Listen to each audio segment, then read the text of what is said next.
the next presentation, which is Miranda Rand Clayton. This is an in-person presentation.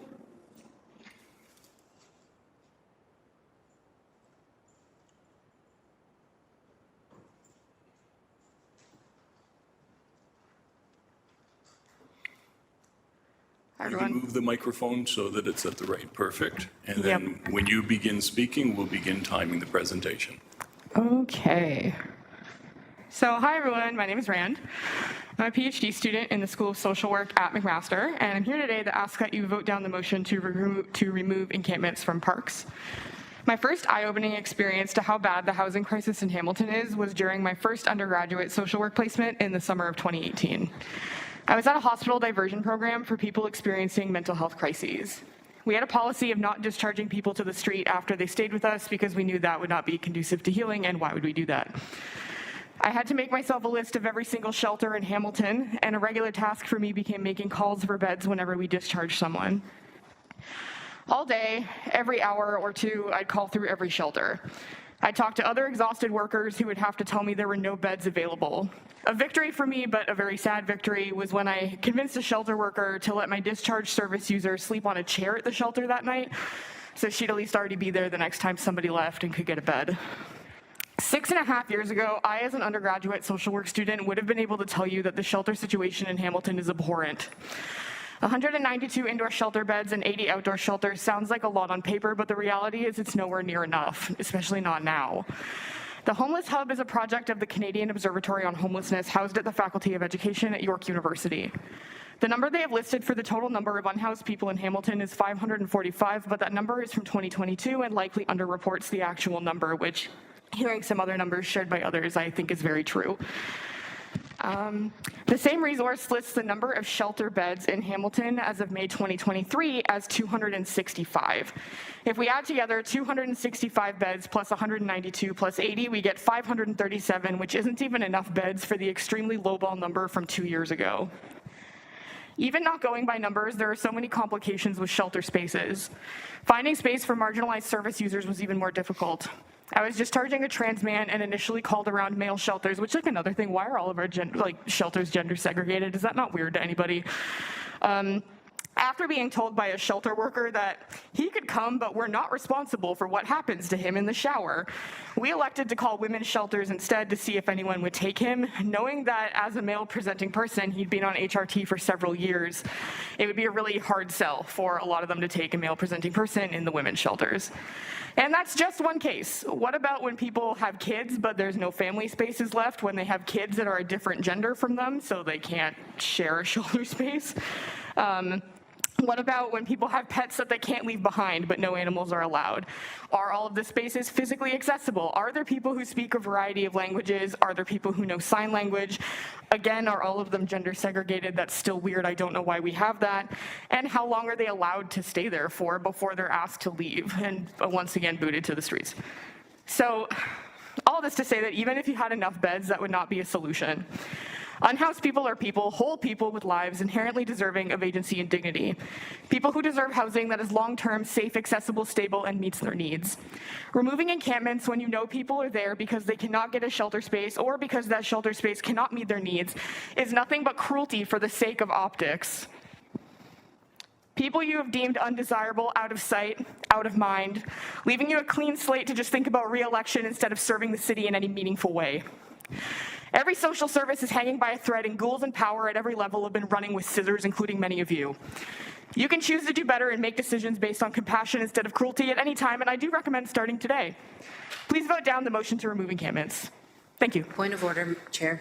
Thank you. Mayor, point of order. Just a point of order that highlights the fact that the delegates have the right to their opinions. Obviously, we welcome them here. We encourage people to voice their opinions, absolutely. But to suggest that folks around this table or our staff are doing things for motives that are untoward is really not appropriate. So I would ask that you just keep that in mind when you come to delegate to our community, with others, and with the staff and the councillors around the table. Thank you. Thanks. Thank you. Any questions for Miranda, please? Seeing no questions, thank you. I volunteered for you when you ran for premier, so don't think you're free from this. You're out of order.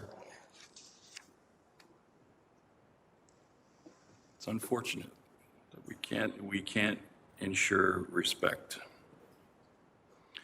The next speaker is Sarah Sodi. I'm hoping I'm pronouncing that correctly.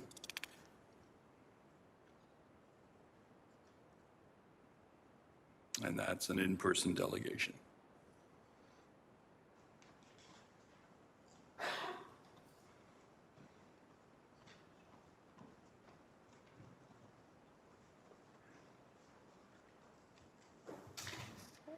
Sorry. Okay. Can everyone hear me? Just wanted to comment on that last thing you said, through you to the chair. We can ensure respect here, and I think that's often mirrored. So, Yeah, I've not seen anything that was disrespectful from the committee this morning, so please proceed with your sure, delegation. okay. Through you to the chair and the councillors who aren't on their phones or falling asleep. I have to say that this process Order. is tired. No, we're not going to do this. The allegation that people are falling asleep is an outrageous allegation, so you will apologize for that. Sorry that the middle of my sentence interrupted the beginning of yours. Excuse me? Can I finish my No, delegation? you can't. You made a statement that councillors are falling asleep I've around been this here chair. a number of times. You will apologize for that. I've been here a number of times where I've seen people on their phones, people falling asleep, people. Not until you apologize for your statement. Nobody around this table is falling asleep. My delegation, please. You may. Thank you for the apology. Okay. So listen, while I'm not here to make generalizations about the lack of compassion any of you might have, I'm here to yet again plead with you and raise the alarm that amending the current encampment protocol without any real material housing offer is in total violation of charter-protected rights. And so for you to understand the seriousness of this violation would require you to first humanize unhoused people, as it seems that there still are challenges to do this. And I know that some of you have interesting feelings about charter protected rights, because otherwise the notwithstanding clause wouldn't be on the table before us today.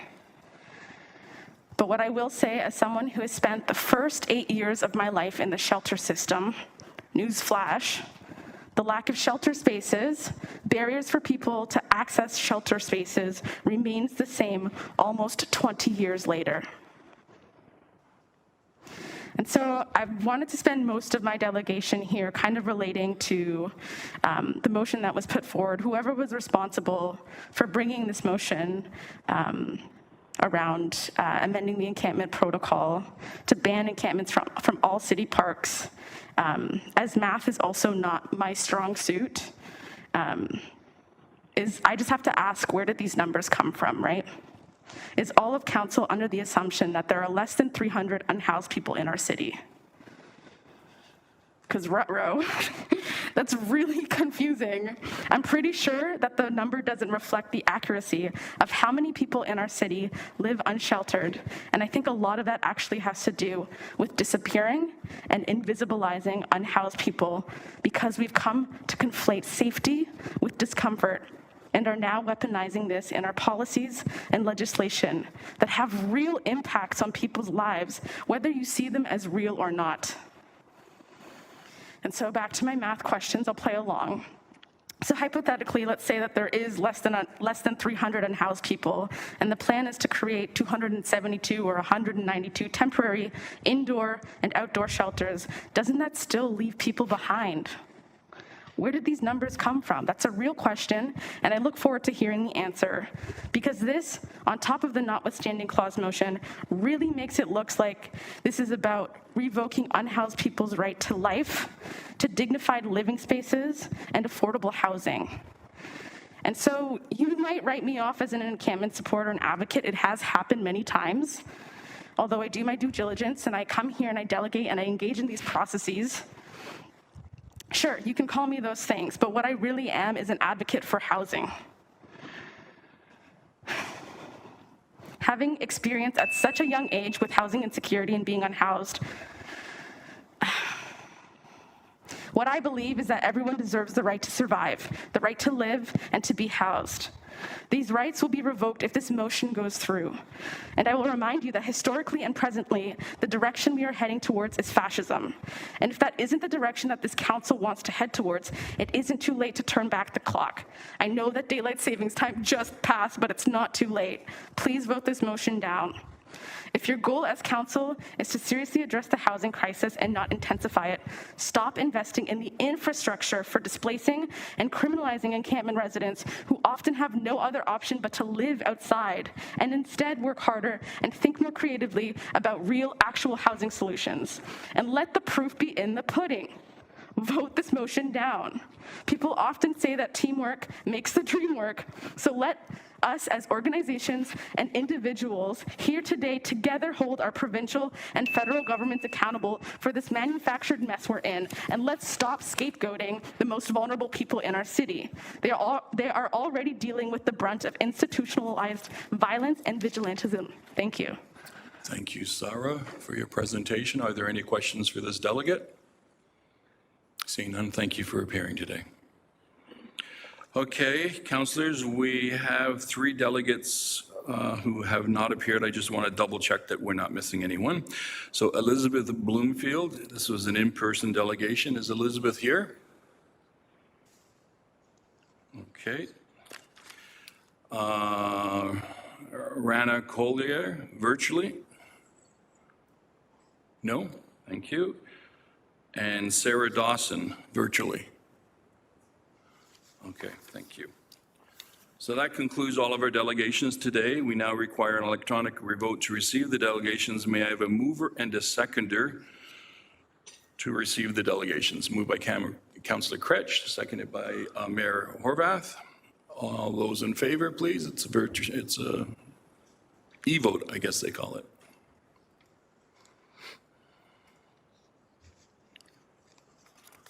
Oh, thumbs up from Councillor Nan, please.